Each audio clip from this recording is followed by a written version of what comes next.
And in addition to asking yourself about your priorities, also ask if your priorities are clear throughout your learning business. Is everyone on the team aware of and crystal clear on your priorities for the year ahead? I'm Celisa Steele. I'm Jeff Cobb, and this is the Leading Learning Podcast.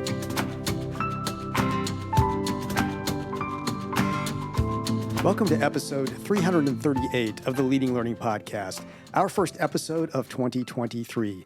And so we want to focus on what the new year may hold for learning businesses. This episode is a companion to episode 335 that aired in December. In that episode, we reflected back on 2022. Here, we'll look ahead. Hopefully, you've already been strategizing and preparing for the year ahead, but we hope our conversation will be a further encouragement to you to be thoughtful about your learning business's priorities for 2023. To help us look at the year ahead, we'll draw on data we collected via an online survey in October and November 2022. We received qualifying responses from 155 organizations, learning businesses of all types, that is, organizations that sell continuing education, professional development, and other types of lifelong learning experiences to adult learners. And respondents included charitable or philanthropic organizations, educational institutions, for-profit businesses, and associations, which were the largest segment of the respondents, about 41%. We asked those survey respondents to let us know which of 15 areas of activities they're already pursuing, planning to pursue in 2023, or not planning to pursue. So let's go over those 15 areas that we asked about. 1, creation of learning experiences that combine online elements with face-to-face elements. 2, implementation of technologies that leverage artificial intelligence to support or enhance learning. 3, micro-learning opportunities. 4, providing a personalized learning experience.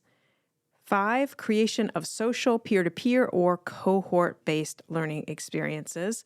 6, use of virtual reality or augmented reality to provide new learning experiences or enhance existing experiences. 7, use of blockchain as an approach to managing records related to learning or certification and credentialing. 8, use of virtual conferences, and we defined a virtual conference as an online event similar to a traditional face-to-face conference, so single webinars do not count. So those are the first 8 areas, and the other areas are 9, new or alternative approaches to credentialing, including certificate programs, micro-credentials, and digital badges. 10, aligning offerings with specific career or job paths relevant to learners, for example, through a competency model, learning pathways, or targeted curricula.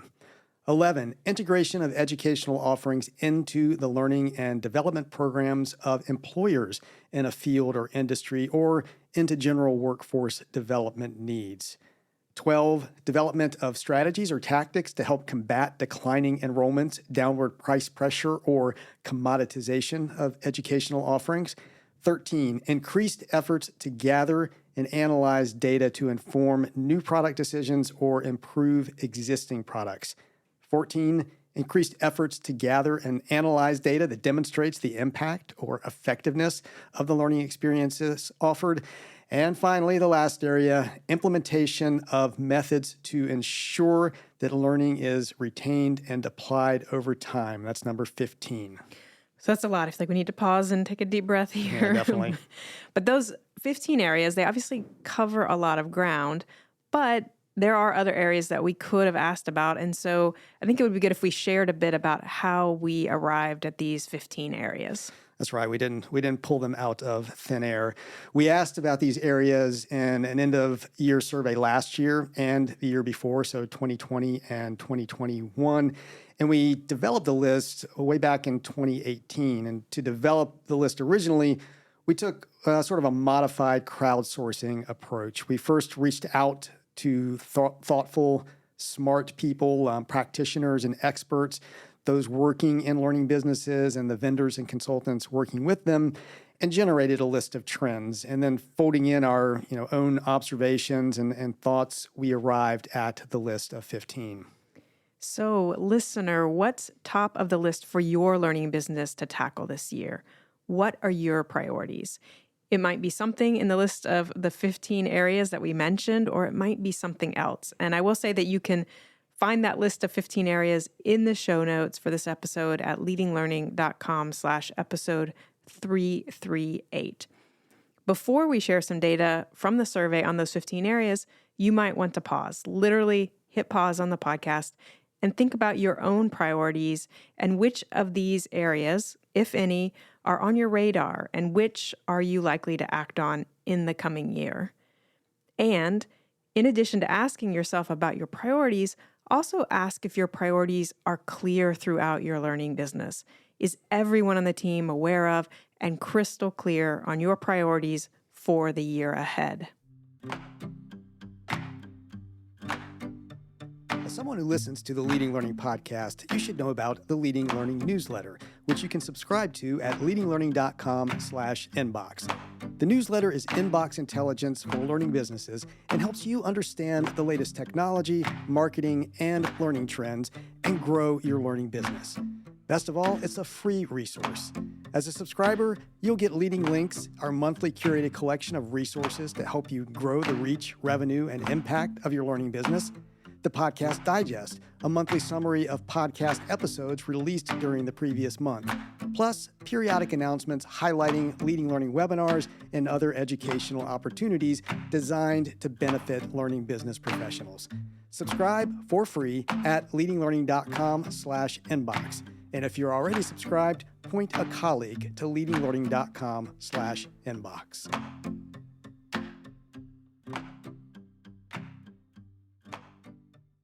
Now that you've maybe paused and done some thinking on your own, I'll share that we saw 6 of these 15 areas either being pursued or planning to be pursued in 2023 by 78% or more of responding organizations. And at the top of that list is increased efforts to gather and analyze data to inform new product decisions or improve existing products, with a whopping 93% of respondents already doing this or planning to in 2023. And then second was another data area, increased efforts to gather and analyze data that demonstrates the impact or effectiveness of the learning experiences we offer. And 89% said they're already doing that or planning to in 2023. And this, by the way, was an item that came in 7th last year, so it moved up. And I think it's worth noting that those top 2 areas, data for product decisions and data to show impact, are also the areas where more than half of respondents plan to begin work in 2023. The other top 6 areas that we're going to get to in a minute have larger segments already doing the work. These 2 data areas are the ones that represent the highest new activity among respondents. Yeah, it was interesting to see, and we'll talk a little bit in a minute about why that might be. But obviously, data has been a buzz area for years now, data and analytics, particularly around being able to demonstrate impact. But we know from our experience that in a lot of cases, learning is being put out there without really any thoughtful, intentional way of measuring impact, getting the data that shows that we actually move the dial with the learning experiences.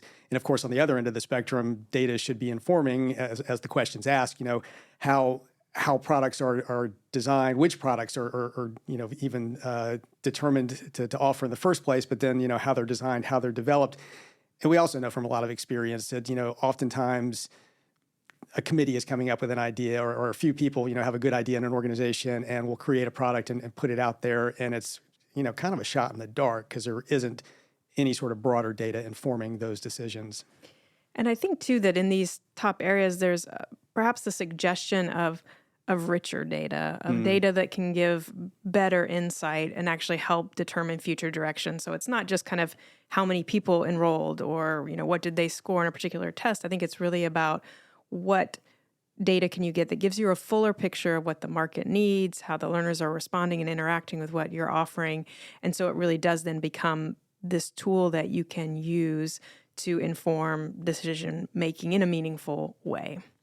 So let's get back to the survey data and the top 6 areas. Third, we have creation of learning experiences that combine online elements with face-to-face elements, and 82% were already doing it or planning to in 2023.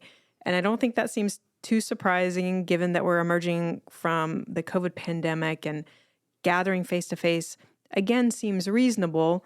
But learners also saw firsthand the convenience and effectiveness of online learning. So combining online and face-to-face just seems really logical. Yeah, definitely. The fourth is providing a personalized learning experience with a combined 82% either already doing it or starting to in 2023. And again, not too surprising. Personalization has long been a sort of holy grail of learning, and adult learners seem increasingly intolerant of experiences that waste their time and money by covering ground that they already know. The final 2 in the top 6 are creation of social, peer-to-peer, or cohort-based learning experiences and micro-learning opportunities, both of those with about 79% doing or planning work in those areas. And again, I think there's a logic to those being among the top areas. The peer-to-peer and cohort-based learning, that fits very nicely with the hunger for social connection that the pandemic really deepened. And then microlearning speaks to what you were just saying, Jeff, about adult learners being increasingly intolerant of experiences that waste their time and money. Microlearning respects learners' time, and because of its tight focus, it really allows learners to pick relevant topics and skip irrelevant ones. Based on the survey data and our own observations, we'll offer 3 takeaways and some implications of each. And the first we're calling innovation at the edges, meaning that, at least for the foreseeable future, product innovation for learning businesses is likely to be much more about meaningful but incremental changes to well-established models than about bold leaps forward or blue oceans. The reality is that the range of what most learning businesses can offer has been pretty much the same for quite some time now. The shift to online was a disruptor once upon a time, but even before COVID, online learning was pretty much an established fact, and it certainly is now. So that leaves us with the question of how do we get better at and generate more value from the usual fare, those courses, conferences, webinars, assessments, communities, and so on. Yeah, I think that's a really good question to ask. How do you get better at what you're already offering and generate more value? And I think answering that question may be one of the drivers of the focus that we see in the survey results on data to inform product decisions. We need that data to know where and how we can make meaningful changes that will help us better meet learner and employer needs. Right. And the interest in areas like social and cohort-based learning are arguably also evidence of this shift towards innovation at the edges. I mean, these are hardly new approaches, but figuring out how to do them better and then show the impact, and again, that's through data, may give a learning business the edge it needs in its particular market.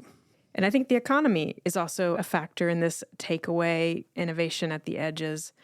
In shaky, uncertain economic times, there's often less of an appetite for bold moves, and there's more of a desire to make what we have work, and there's this pressure to make sure that any new initiatives, that we get those right the first time. And again, that brings us back to having the data necessary to make well-informed decisions. And because innovation at the edges is likely to be highly data dependent, I think it's worth noting here that it is harder and harder to get prospects or even existing customers and learners to provide data through traditional means like surveys. We touched on this back in episode 335. There are just so many businesses now trying to get us meaning everyone, to respond to a survey, to rate our experience. And partly because of the dwindling trust issue that we also talked about in episode 335, I think consumers are increasingly asking themselves why a business needs that data or is asking about that information. And I think consumers are also increasingly concerned about the safety and privacy of their data, which then leads to making them reluctant to provide that data. Yes, I mean, we're going to have to get increasingly, thoughtful and strategic about how we're able to get data, and, identifying baked in ways to collect data is going to be increasingly important. And then, of course, making good use of that data as the basis for these small innovations we're talking about.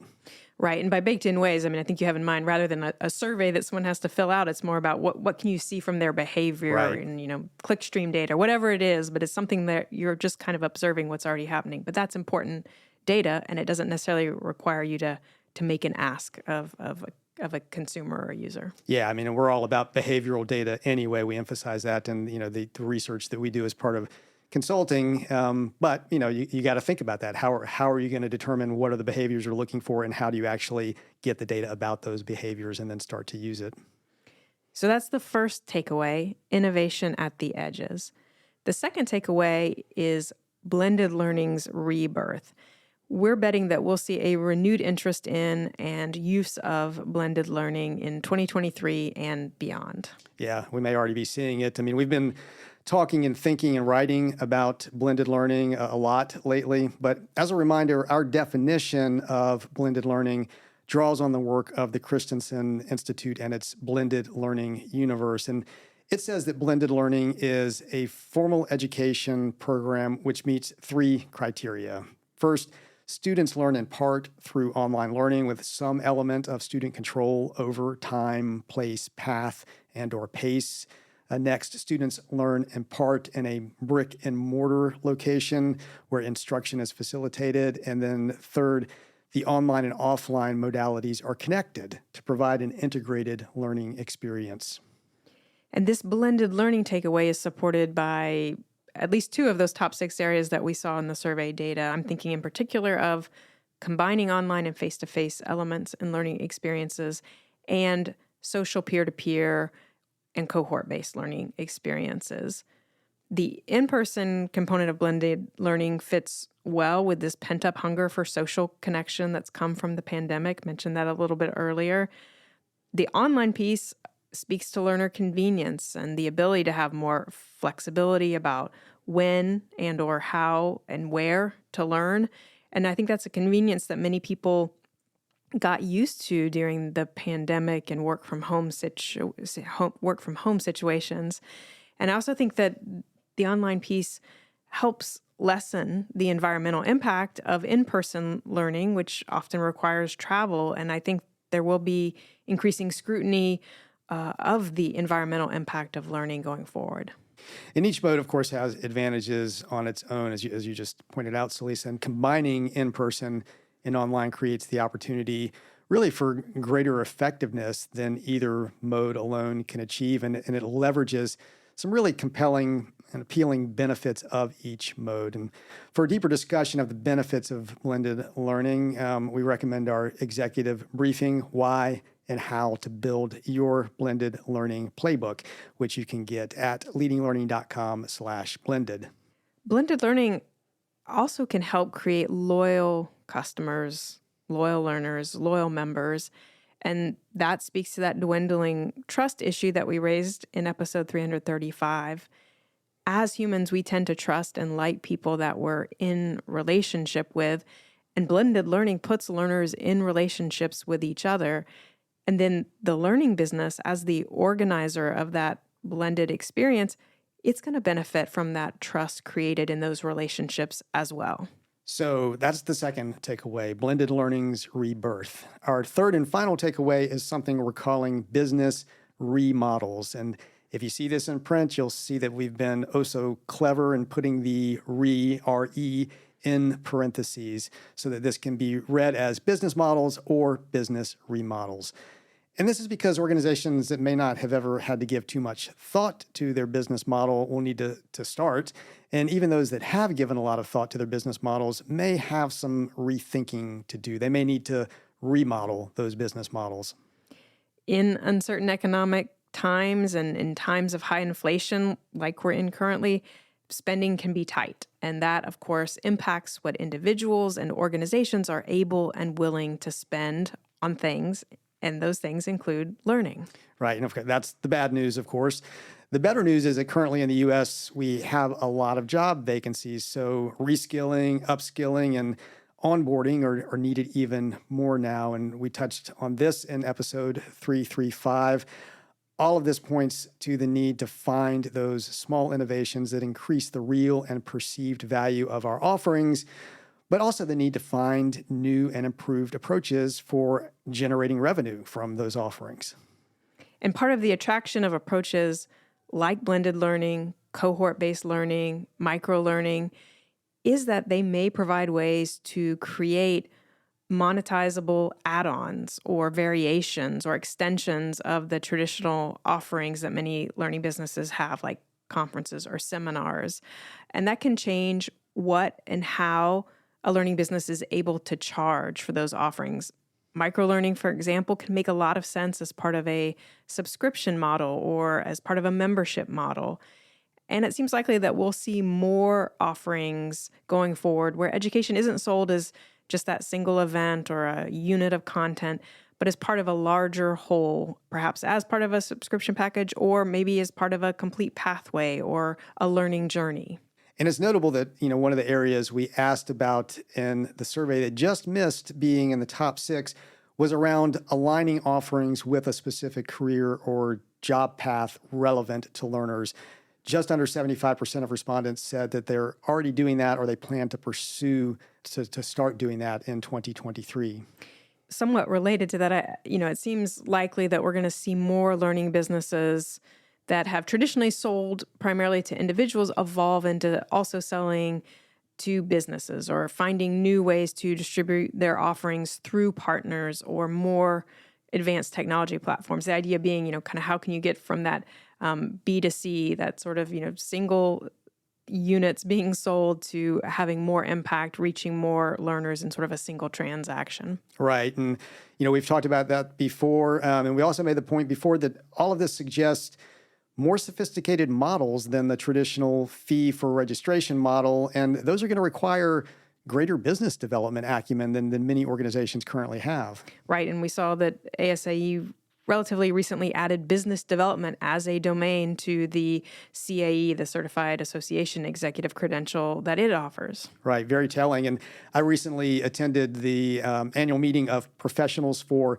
Association Revenue, or PAR, which is a new organization focused specifically on non-dues revenue for associations. And these are just 2 signs out of many that we see that both business development and business models are likely to receive significantly more attention in 2023 and beyond. So those are our 3 takeaways: innovation at the edges, blended learning's rebirth, and business remodels. Which of those 3 takeaways resonates the most with you? What takeaway might you add from the data we shared and or from your own observations of the learning landscape? Those are good questions to reflect on after you finish this episode and good questions to discuss with your team.